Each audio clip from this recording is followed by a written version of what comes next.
What's up, everybody? It's the Dungeon, and this is your host with the most, his Radiance, Lord Nasty, or H.R.L.N.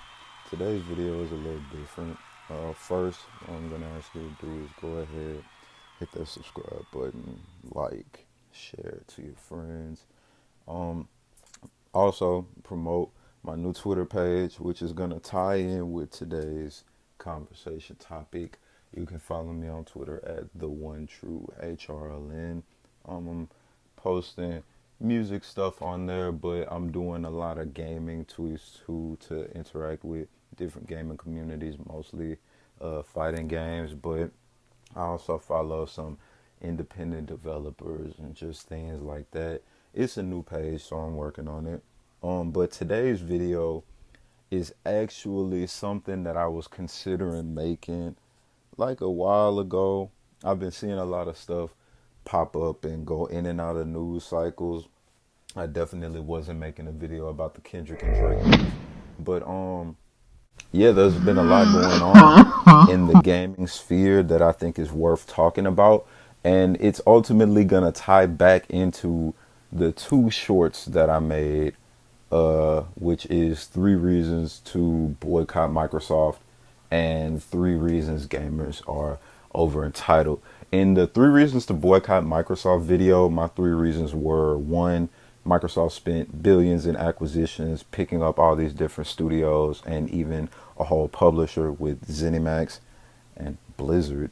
But they're firing people, so it's not a good thing. Microsoft's exclusives have sucked and lacked innovation for the last 10 years. And they've also publicly announced that they're losing interest in consoles, and I take that to mean they would rather shift everyone over to PC anyway. So that's that. And next, for the 3 reasons gamers are over entitled video, I said that gamers are over entitled, one, because of modders believing that they're better content creators than the actual devs. So nowadays it seems like whatever content devs create and ship with the game doesn't really seem to be enough for gamers. Review bombers are also a problem because they believe they can control a game's statistical or financial narrative through banding together with their friends from social media, Discord, what have you, to leave negative reviews on the game. Now, this means that a game can be actually a good game, like not bad at all, but you can click on this game and see that it has a mostly negative review score, and that could discourage you from buying it, which is the intentional tactic of these review bombers. And I definitely feel like that is a facet of being over entitled. And lastly, piracy, with gamers encouraging each other to pirate games from developers whose practices they may or may not agree with, or whatever reason, really. So, with that bit of a preface or a preface, I think the first thing I want to bring up is what's going on with Xbox and the studios they're closing, most recently at least, Tango Gameworks and Arcane Austin. So, one thing I want to bring up first and foremost, Young Yeah made a 3-part series, I believe, of videos on these most recent closures from Microsoft and their response to backlash and whatnot. My biggest thing, and this will probably be the title of this video, is why are you surprised? Because let's get down to brass tacks about it. Just being like completely honest and candid here.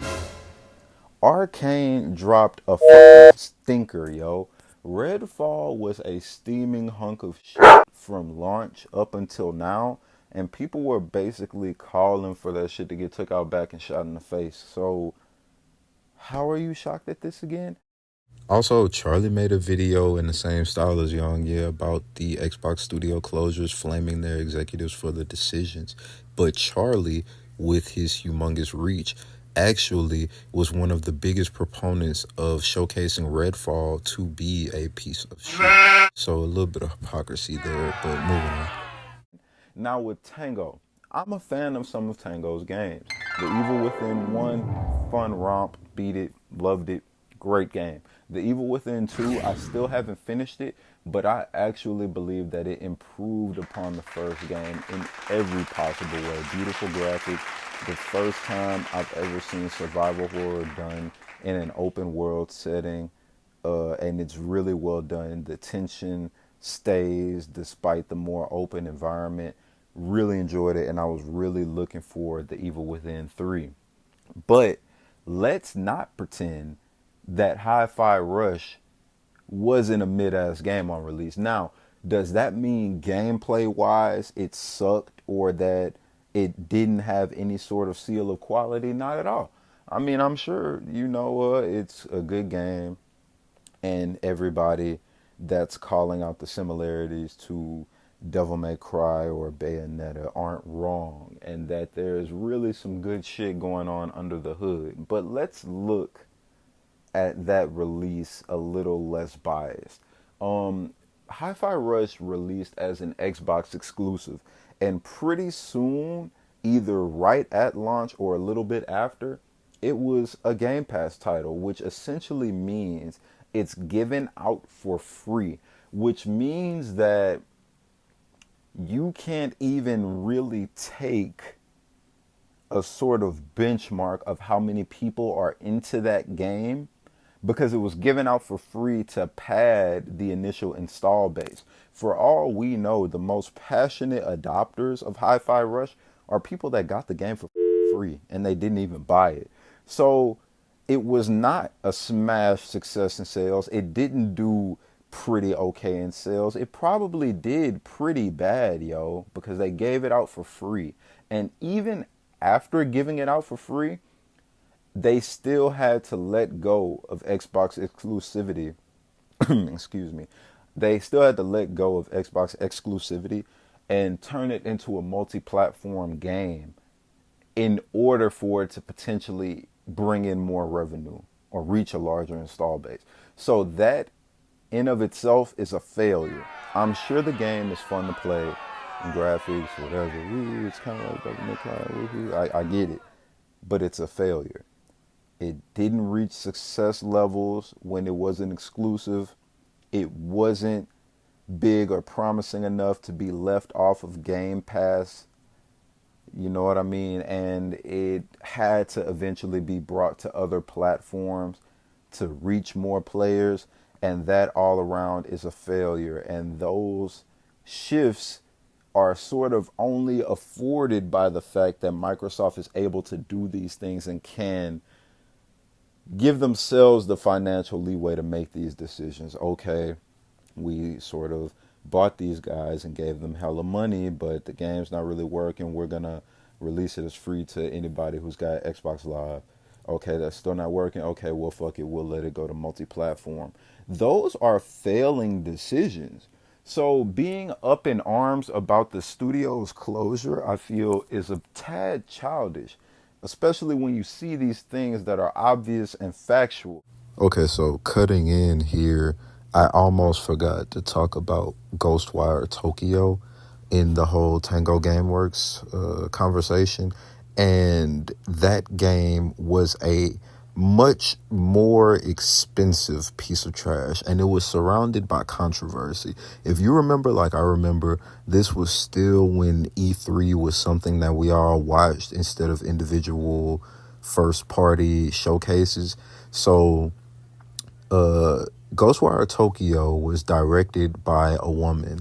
I forget her name, but it's cool. I'll just put the picture in the video. But if you remember, like I remember, she came on the stage and announced the game and her vision for it and all that to all the fanfare. Everybody was really excited. And I think like weeks later or like a month later, she left Tango Gameworks entirely. That is the biggest dude, that's a red rug. I'm sorry, I started laughing. But yeah, she announced the game and then left the company entirely to try to steer the direction of a boat that they didn't build. You know what I mean? So I personally felt like when the gameplay was revealed for Ghostwire Tokyo, it looked like the most random tech demo bullshit I had ever seen. So, I mean, I'm sure there are some people who bought Ghostwire Tokyo and enjoyed it and have good opinions about it. But me personally, as a consumer, I wasn't compelled to purchase Ghostwire Tokyo. It didn't excite me. It didn't even particularly look to be of high quality or of the same standard of quality of some of Tango's previous releases. So, saying that to say, they had just made an expensive bomb with Ghostwire Tokyo, and Hi-Fi Rush was really like the quick game to restore good faith in the studio. Now, I'm saying that because, like I said, I follow a lot of independent developers on my new Twitter, and the draw of Hi-Fi Rush is its colorful and striking art style and the stylish combat that's similar to Bayonetta or Devil May Cry.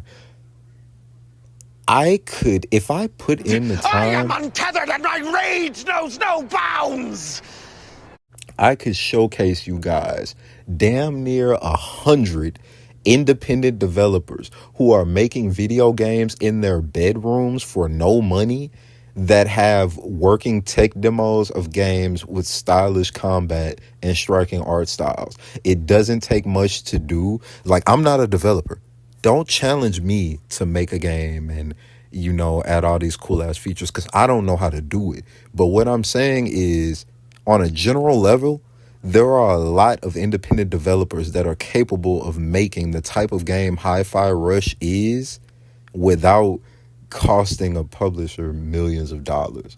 So, yeah, I just thought I would interject with that point about Ghostwire Tokyo being a bomb and Hi-Fi Rush being the game to restore good faith, because I feel like it's very relevant and pertinent to the conversation. Okay, that's it. That are obvious and factual. So I'll call back to my 3 reasons to boycott Microsoft video. The first 2 points are the most glaring. Microsoft spent billions in acquisitions, but they're firing people. And this is something that hella developers had to be seeing when Microsoft was going on their purchasing spree. And it has to make one question, why? Now, when you look at the fact that Xbox exclusives have sucked and lacked innovation for the past 10 years, that is going to sound like the most opinion-based point that I have. And I can't really argue that it isn't, but I believe that when certain things are obvious and factual, they're obvious and factual. Nobody was geeked the fuck up over Halo 5. And Halo Infinite, despite being promoted and touted as like this Xbox savior, it didn't make that big of a wave with fans at all. It really didn't. And they have nothing besides that. Gears of War 5 came and went like a fart in the wind, and they're not sure what to do with that either.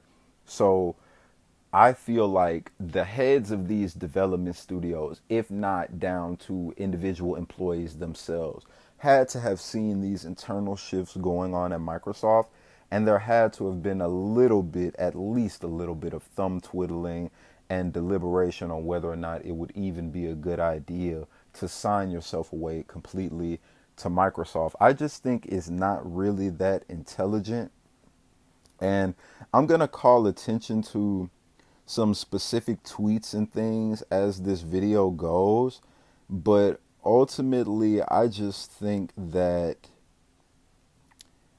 I think that the studios that signed to Microsoft lack the foresight to realize that Microsoft is going through a very unprecedented internal restructuring.